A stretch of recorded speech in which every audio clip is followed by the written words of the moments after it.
today's news.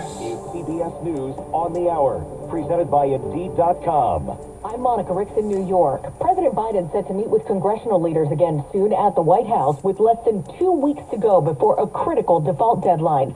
CBS's Stephen Portnoy is in Washington. The negotiations are centered on new caps for future spending insisted on by Republicans. House Speaker Kevin McCarthy says Democrats are addicted to spending.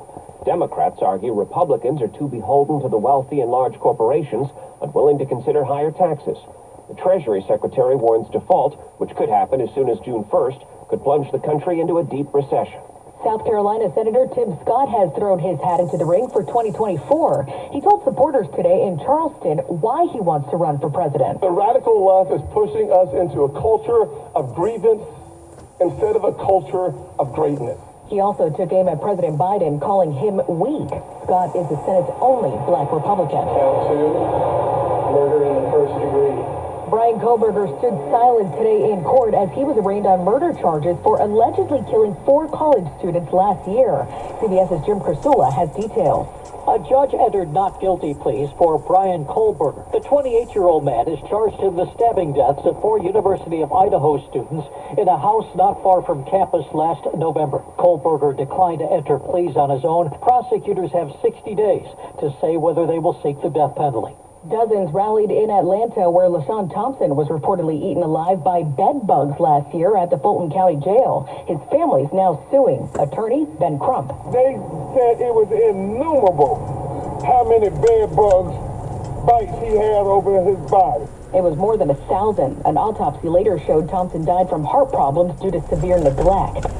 Tennis is taking measures to beat cyberbullies. Players at this year's French Open will have a new tool to screen harassment on social media. The software uses artificial intelligence to filter comments and block any toxic or abusive language.